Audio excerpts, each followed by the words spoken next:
Olá, seja muito bem-vindo a mais um programa Câmara Debate. E nesta edição, vamos falar sobre o novo marco legal criado para punir o chamado devedor contumaz. A proposta acabou de ser aprovada pela Câmara e vai à sanção presidencial. O texto atinge principalmente aqueles que deixam de pagar impostos de maneira planejada e recorrente a fim de driblar legislações tributárias. E para conversar com a gente, estão presentes os deputados Merlong Solano, do PT do Piauí, e Luiz Carlos Rauli, do Podemos do Paraná. Senhores, inicialmente quero agradecer de verdade pela oportunidade deste bate-papo. Tenho certeza de que quem estiver em casa vai sair daqui com todos os esclarecimentos necessários para evitar eventuais punições por essa classificação aí do agora chamado devedor contumaz. Quero começar com o deputado Luiz, por favor. Quem é que vai poder ser considerado um devedor contumaz, deputado? O sistema tributário brasileiro é conhecido como manicômio tributário, o mais anarco-caótico do mundo. Então ele tem muitos defeitos. Claro que tem as suas virtudes, ele arrecada bastante, mas para que arrecadar bastante, ele tem que compensar os efeitos indesejáveis do sistema. Por exemplo, a inadimplência, que é muito grande no Brasil. A empresa declara e não paga, chama-se inadimplência. E a Receita Federal, estaduais e municipais têm um instrumento de parcelamentos. Então, parcela, paga. Então, tem muitas facilidades. E ao longo dos muitos anos, fizemos inúmeros refis. Mas tem uma turminha que não paga nunca. Então, ele é um devedor contumaz. Ele tem patrimônio, ele usa de todos os artifícios legais para não pagar. Então, além desse, você tem a turma que tem os benefícios fiscais, que é muito grande.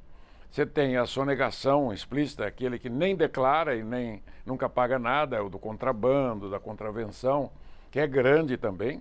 Então, calcula-se que o Brasil tenha de um estoque de dívida ativa de meio PIB, mais ou menos 6 trilhões. Metade disso já é muito antigo, já considera-se podre, né? Crédito podre. Mas metade pode ser recebido. Dentro dessa metade tem uma parte que são os devedores, que a gente chama de contumaz, que o secretário Barreirinha, em bom momento da Receita, fez esse projeto, ficou aqui, né, para lá e para cá, até que no Senado eles fundiram esse projeto com um do Defesa do Consumidor e ficou muito bom. Bom, deputado Merlong, parece que o valor mínimo para a pessoa ser considerado um devedor contumaz, a dívida mínima vai ser de 15 milhões de reais. 15 milhões. Então parece que não são pequenas empresas, são empresas realmente relevantes grandes no cenário nacional e que estão reiteradamente praticando essa conduta. Agora, seria interessante a gente mostrar o seguinte: quem for considerado um devedor contumaz vai poder se defender? Há mecanismos para essas empresas recorrerem e não serem punidas? Marcelo, você tem razão. O que nós colocamos na lei define como devedor contumaz a dívida de mais de 15 milhões e de mais de 100% do patrimônio conhecido da empresa e que sistematicamente incorre no não pagamento, sem qualquer justificativa plausível. Não são muitos, mas são grandes e provocam um prejuízo muito grande para a nossa economia e para o sistema tributário, portanto, para o equilíbrio fiscal, tanto da União quanto dos estados e dos municípios. A Receita calcula que sejam cerca de 1.200 devedores contumazes que sistematicamente se utilizam de toda uma assessoria especializada para deixar de pagar o tributo. Abrem sucessivos CNPJs, vivem, portanto, recorrendo a toda uma série de falcatruas para recusar o pagamento, os valores são astronômicos, a própria Receita também calcula em cerca de 200 bilhões de reais de prejuízo em 10 anos. Então são poucos, mas com prejuízo muito grande para a sociedade, porque inclusive acabam com o equilíbrio da concorrência entre os que pagam imposto, saem claramente prejudicados por esses que recorrem a uma série de artifícios para não pagar tributos. Agora, vamos aproveitar esse gancho da competitividade, deputado.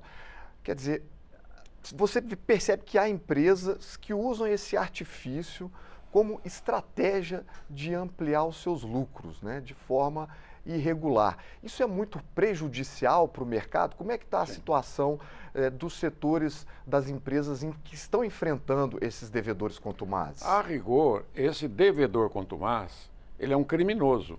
Ele comete um crime contra a sociedade e contra o Estado, porque o imposto é pago pelo consumidor no preço da mercadoria, do bem, serviço vendido por ele. Pega o caso da Manguinho, Rio de Janeiro, que é o Refit, mudou de nome. O dono dessa empresa vive em Miami. O prejuízo da União dos Estados e Municípios passa de 26 bilhões. Ele mora numa casa nos Estados Unidos que custa 26 milhões de dólares. E o sobrenome dele é Magro, aqui no Brasil, lá ele é Urban, é um DJ. Né? Entendeu? Então, esse tipo de impunidade no Brasil... Foi esse senhor que... Ele saiu na imprensa toda. Eu estou dizendo o nome dele porque está na imprensa toda, né? Parece que o presidente Lula até citou esse Também, eu venho cobrando isso, o presidente Lula citou, eu como conheço na palma da mão, ele deu prejuízo no Paraná, Rio Grande do Sul, Santa Catarina, São Paulo, Rio de Janeiro, Minas Gerais, para o governo federal e para os municípios. Então, ele é um zero e vezeiro das falhas da legislação brasileira e com a conivência de alguns, né, lá na primeira instância e às vezes até na segunda. Eu quero ratificar a fala do deputado Luiz Carlos ao dizer que o devedor contumaz é um criminoso. E as últimas operações, tanto nessa do caso de Manguinhos, que agora é Refit, quanto no caso da Operação Carbono Oculto, mostram que há, inclusive, certas ligações entre esses devedores contumazes e o crime organizado. O que, portanto, agrava ainda mais o problema, porque além de pegar o dinheiro da sociedade e não entregar para o fisco estadual, municipal e da União, ainda está alimentando, através de toda uma rede de lavagem de dinheiro, o crime organizado, portanto, a violência no nosso país. Então, é uma coisa que a gente já deveria ter feito antes. O governo Lula mandou o projeto de lei em 2024, a coisa não foi a voto, mas como falou o deputado, houve depois a iniciativa de juntar o projeto que o governo mandou com o projeto que estava tramitando no Senado e saiu essa lei que eu considero muito bem-vinda. Tanto que, pelo que me consta, parece que só 8 deputados votaram contra. Nós que não somos governo, né, Sim. apoiamos projetos dessa natureza, estamos aqui para consertar o país. Mas essa é uma lei rigorosa que endurece para o devedor contumaz, mas o Congresso, desde 23, aprovou a reforma do imposto de consumo, que é a reforma tributária, e o IVA, que nós criamos a partir de 27, não terá espaço para esse tipo de gente. Então, nós estamos consertando para trás, com uma legislação rigorosa, para ir atrás do patrimônio, onde ele estiver no mundo, em qualquer lugar do mundo, ele vai ser capturado com apoio da Interpol e dos convênios que o Brasil tem com inúmeros países. Mas também olhando para o futuro, o IVA nosso 5.0 será eletrônico, na cobrança do imposto será no ato de liquidação do pagamento da nota fiscal, ele não terá mais esse caráter que tem há 55 anos, o ICM, o IPI, o PIS/COFINS, que a empresa fica o dinheiro dentro da empresa. Não haverá mais essa etapa e o crédito não será mais escritural, será um crédito financeiro. Vamos falar um pouquinho sobre as possíveis punições? Parece que são 3 ou 4 tipos de mecanismos utilizados para barrar a ação desses criminosos. Deputado Luiz, quais seriam essas Merlong, punições? que trabalhou mais com a legislação, Pois é. As punições são as mesmas de sempre da legislação penal brasileira, né? Pode chegar, inclusive, a cancelar o CNPJ destas empresas, ficam proibidas de ter benefícios fiscais, porque há muitas empresas que têm benefícios fiscais, ficam proibidas de celebrar qualquer tipo de contrato com o poder público, não é? E a punição mais grave de cancelamento do CNPJ, né? Fora o fato de que não fica vedado, fica aberta a possibilidade da punição criminal, porque... E vai na raiz dele, vai no CPF dele. Isso que é importante, dele e da família, né? É aí que tem que ir no CPF dessa pessoa para que ele não possa criar empresas, né, em parentes, amigos... É a despersonalização da pessoa jurídica, né? Ela atravessa a pessoa jurídica, então. Exatamente. Perfeito. Agora, Marcelo, me permita, o projeto tem uma outra face, que eu acho que a gente deveria também abordar, que é a de defesa do bom contribuinte. Tanto que o nome do projeto é Código de Defesa do Contribuinte. Não sei se está sendo meio exagerado o nome, Mas o fato é que o projeto tem esse viés também, esse lado de procurar celebrar um outro tipo de relação entre o fisco e o contribuinte. Ao invés dessa relação apenas punitiva, uma relação mais consultiva. Então é feito lá, há uma série de iniciativas voltadas para o incentivo à conformidade tributária, inclusive bônus de adimplência, que pode chegar a 3% do imposto devido na contribuição social sobre o lucro líquido, limitado até R$1 milhão, fora outros benefícios que o bom contribuinte pode ter. Então, acho que esse é um dos elementos importantes a destacar. Esse projeto de lei identifica claramente o que é o devedor quanto mais, separando ele daquele que tem uma dificuldade momentânea e atrasa, esse não é devedor quanto mais. Inclusive, ele pode apresentar defesa nos órgãos responsáveis. E identificando o bom contribuinte, aquele que se esforça sistematicamente para estar em dia, que passa a receber uma série de benefícios. Certo. Agora, tem pessoas dizendo o seguinte, que esses devedores contumazes, os grandes devedores de impostos, de tributos do país, têm ligação com crime organizado, milícia, tráfico de droga, vários tipos de crimes sendo praticados. Esse projeto pode ajudar no combate a essa questão financeira ligada a esses grupos, deputado? É uma expressão americana, né? Você quer pegar o bandido, follow the money, né? Siga o dinheiro. É o que o projeto faz, vai seguir o dinheiro. Hoje a Receita Federal, desde 2015, já tem informações do Banco Central e dos bancos, todas as operações acima de R$2.000, depósito e saque, já tem informação. Então, o que foi dado, o instrumento legal, esse projeto do bom pagador de impostos, que é mais de 90% das empresas brasileiras e pessoas físicas são excelentes pagadores, porque pagam anualmente 33% do PIB em impostos. Aí você tem aqueles, né, chama as ovelhas negras, que querem enriquecer às custas da sociedade, às custas do Estado brasileiro, que precisa desse dinheiro para pôr na educação, na saúde, né, na assistência social, na própria aposentadoria. Então, a riqueza é produzida no Brasil. O que o país lhe dá para essa empresa? Lhe dá o país, as ruas, estradas, a infraestrutura, tudo para que essa pessoa prospere. E aí ele não quer contribuir, ele quer tomar dinheiro dos outros. Claro que o crime está no mundo inteiro. Você sabe que nos Estados Unidos tem a máfia italiana, a máfia russa, tem todos os tipos de máfia no mundo inteiro. E aqui temos a nossa também, que precisa ser combatida, né, rigorosamente. Está sendo combatida.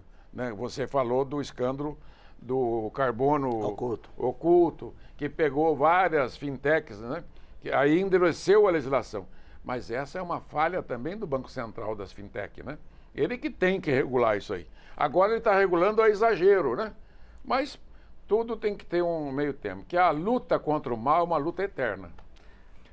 Ficou acima dos partidos essa discussão, ficou deputado? Acima, felizmente. Conseguiram construir um consenso. Aliás, na parte econômica, essa legislatura tem dado muitos bons exemplos. Na parte econômica, tem se conseguido travar um debate de alto nível e votações muito significativas para o país foram feitas. Para mim, dou os exemplos do novo marco fiscal, da reforma tributária principalmente, agora este exemplo do devedor quanto mais e do bom contribuinte, que se a gente aliar isso a outras iniciativas, podemos chegar nesse sufocamento, nesse estrangulamento financeiro do devedor quanto mais e das organizações criminosas com as quais ele pode estar articulado. Em alguns casos está efetivamente articulado, porque a lei permite, Marcelo, além do cancelamento do CNPJ, ela identifica também as pessoas físicas envolvidas com esses PNPJs, CNPJs, e alimenta um cadastro nacional do devedor quanto mais. Os estados e municípios, quando aderirem à legislação, também terão que compartilhar as informações com o sistema nacional. Portanto, o cerco vai se fechando. O cerco vai se fechando para esse tipo de elemento. Na medida em que o país amadureça a capacidade de fazer operações integradas, juntando o poder federal com os poderes estaduais, os espaços para o crime organizado vão diminuindo. Inclusive o combate à lavagem de dinheiro também, que parece que é um problema muito grave que a gente está constatando atualmente, né? Agora, nesse processo de analisar o projeto, eu fui atrás também de eventuais críticas, de ouvir instituições que pudessem ter algum tipo de questão sobre o projeto. E aí eu encontrei a Associação Brasileira de Advocacia Tributária, ABAT, né, que eles disseram que o texto é muito amplo, pode acabar punindo empresas legítimas que estão passando por dificuldades financeiras momentâneas. Quem pode fazer um comentário sobre essa fala? Negativo. É um comentário indevido. O Brasil tem uma tolerância para o devedor que nenhum outro país do mundo. Qualquer país do mundo já teria posto na cadeia o devedor. O imposto é sagrado, ele pertence ao povo, não à empresa. Quando ele retém o imposto, não é dele, está retendo. E quando ele retém muito, ele é contumaz, tem muita dívida ativa a receber da União, Estados e Municípios, as alíquotas sobem. As alíquotas sobem, prejudicam o negócio, o comércio e prejudica o consumidor. É ele que paga uma alíquota maior por causa dele. Com a reforma tributária do IVA, nós vamos eliminar a inadimplência, que é a fonte do devedor contumaz, 2% do PIB, 240 bilhões desaparece de alíquota. Segundo, a renúncia fiscal, que ela acaba, mais 4% e a burocracia mais 1%. Então, digamos, aí deu 7%. 4 a 5% do PIB, isso vai dar uns 600, 700 bilhões, desaparece dos preços porque eles serão eliminados. Então, nós atacamos a raiz do problema. Eu vou dar um caso prático bem simples. Um posto de gasolina com um devedor contumaz e um posto de gasolina de gente de família que está ali com aquele posto com os filhos. Aquele posto está por trás dele a máfia dos combustíveis, o cara da Refit Manguinhos, não paga nada e vende uma gasolina ainda batizada. E esse aqui, certinho na rede oficial de posto, ó, nele, ele nunca consegue concorrer com o outro, está fila de carro lá, porque o consumidor não consegue distinguir. Então isso cabe ao Estado eliminar aquele concorrente desleal, aquele devedor contumaz que não interessa à sociedade. Marcelo, ninguém sonega 26 bilhões de reais, como fez o cidadão lá da Refit, sem ter excelentes assessorias. Eles têm assessoria qualificada de elevados escritórios de advocacia e também de contabilidade. E muitas vezes parceria no mundo político também. Então, eu esperava que esse tipo de crítica surgisse de alguma área no setor jurídico, porque há quem trabalhe para esse tipo de gente. A lei permite claramente a identificação, o cara tem que dever mais de 15 milhões, que seja mais de 100% do seu patrimônio conhecido, sem qualquer atrasos sistemáticos e sucessivos, sem qualquer justificativa. Então dá para separar claramente este devedor aí de má fé do cidadão que enfrenta uma dificuldade momentânea, porque alguém... ou qualquer coisa do tipo. Pronto. Até isso está previsto também na lei, as situações que justificam. Você teve prejuízo no exercício anterior ou no exercício atual, você já não entra como devedor contumaz. E assim por diante. Então, o sistema é claro.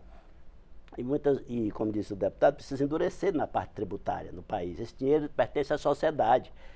O dinheiro do tributo não pertence ao cidadão que pagou, nem pertence à empresa que recolheu, pertence à sociedade.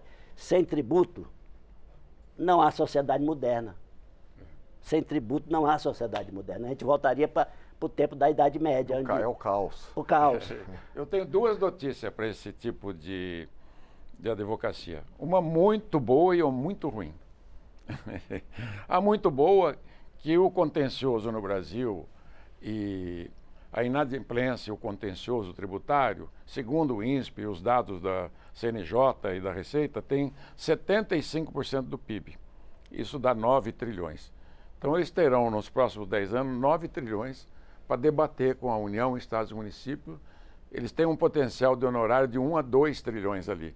E a ruim, muito ruim, que a partir de 2027 eles não terão nenhum serviço, porque o sistema não cobrará imposto das empresas. A empresa não paga nada, vai ser zero de imposto, que quem paga é o consumidor. Portanto, nós vamos eliminar por resto da vida. Então, eles não terão mais que se preocupar com o imposto de consumo. Eles terão demanda do imposto de renda, da previdência, dos impostos patrimoniais, mas quase zero, não digo zero porque seria muito ousado, o IVA estadual e federal e municipal, não haverá contencioso. Já disse isso, né, em palestras para 100, 200, 500 advogados. Então, a notícia boa é que eles terão o contencioso para trás para resolver, até que nós, o Congresso, o governo federal, estado, município e a sociedade, façamos um pacto e colocamos um ponto final. E para frente, nessa área, que é uma demanda gigantesca, não vai ter. Quando é que pode começar a gerar os frutos, deputado? Porque a gente sabe que o governo está em busca de equalizar suas contas, né? E tem agências de risco dizendo que esse ano talvez termine em 70 bilhões de reais no vermelho. Se nós tivéssemos esses 200 bilhões já disponíveis, estaríamos muito positivados aí nessa conta, né? Quando é que esse projeto de lei, que está virando lei agora, acredito que o presidente Lula vá sancionar sem nenhum tipo de veto, posso estar equivocado, mas acredito que não haverá nenhum tipo de veto. E quando é que a gente vai poder ver a prática disso ocorrendo? Bom, o Lula deverá sancionar sem veto. Eu não acho que ele vai fazer qualquer tipo de veto a esta lei, a esse projeto. Então ele já entra em vigor logo em janeiro, né? Não tem nem princípio de anterioridade, não. Já entra em vigor em janeiro. E tem uma outra novidade, né? Nós aprovamos também a atualização do patrimônio, que é um dos projetos de minha autoria, que foi juntado com outros do governo, que é o do imposto de renda da pessoa física e jurídica. Você pode atualizar teu patrimônio com uma alíquota menor. Isso vai dar muita receita também para o governo. O que é importante? Você de oposição está dando receita para não ter déficit, né? Porque a despesa da Previdência é crescente, e para que o Brasil diminua a taxa de juros. Aliás, a taxa de juros hoje é o maior inimigo do Brasil. A parte tributária nós estamos resolvendo bem, mas não conseguimos ainda enfrentar esse monstro que devora a nossa economia, das famílias, das empresas e do governo, que é a taxa de juros mais elevada do mundo. Então nós vamos ter que fazer um enfrentamento o ano que vem, porque agora está acabando o ano, estamos concentrados nessas coisas. A bandeira minha do ano que vem é derrubar essa taxa de juros e terminar de fazer a reforma do imposto de renda. Bom, nosso programa está caminhando para o final. O senhor quer fazer as considerações finais nesse minuto que resta, deputado? Agradecer o espaço, a satisfação de estar no programa aqui mais uma vez, dessa vez acompanhado aqui do nosso professor Luiz Carlos Rauli, e dizer que eu acho muito oportuno esse projeto que, de um lado, é draconiano com o devedor quanto mais, de outro lado, procura estimular um novo tipo de relação entre o fisco e o contribuinte, e o bom contribuinte. Uma relação que precisa ser cooperativa, ao invés de ser uma relação entre adversários. Porque o dinheiro, como eu já disse, do imposto não pertence à empresa, pertence à sociedade. O papel dela é apenas entregar para o governo, e a obrigação do governo é usar bem esse recurso. O senhor quer fazer as considerações? Não, o Brasil precisa de bons contribuintes, de bons empresários, bons trabalhadores, bons governantes, bons políticos e bons profissionais liberais. Então, nós temos que buscar essa excelência, porque nós estamos muito de baixo astral, né? Eu olho para o futuro, né? O Brasil é um país democrático, à nossa maneira, né? Que nós temos uma democracia, tem alternância de poder, né? E eu acho que o Brasil está dentro aí de uma perspectiva muito boa de futuro, com essas reformas tributárias principalmente. Nós teremos assim, uma era de prosperidade. Se conseguir enfrentar a taxa de juros, o Brasil vai crescer como o tigre, né? Como o tigre asiático, a 6, 7, até 8% ao ano, se Deus quiser. É para isso que a gente está aqui, né? Os bons projetos nacionais, a agenda nacional, que foge dessa discussão menor que tem aqui no Brasil, né? É isso que nós temos de identidade. Cada um com a sua ideologia, com a sua posição política, né? Agora, no campo econômico, nós temos mais, né, interesse da convergência e das grandes reformas. Parabéns, Merlong, e parabéns pelo programa, a nossa 25 anos, né? E é o 25 anos do jubileu, né? 25 anos do século XXI. Muito obrigado, então, senhores, por esta entrevista. Espero revê-los em breve nas discussões aqui do Parlamento. Muito obrigado. Nosso programa está chegando ao final. Para você que nos acompanhou pelo YouTube, aproveite para se inscrever no canal da Câmara dos Deputados para que nós possamos chegar à marca de 1,5 milhão de inscritos. Já para você que nos acompanhou pela televisão, Muito obrigado pela sua audiência, muito obrigado pela sua companhia e até a próxima.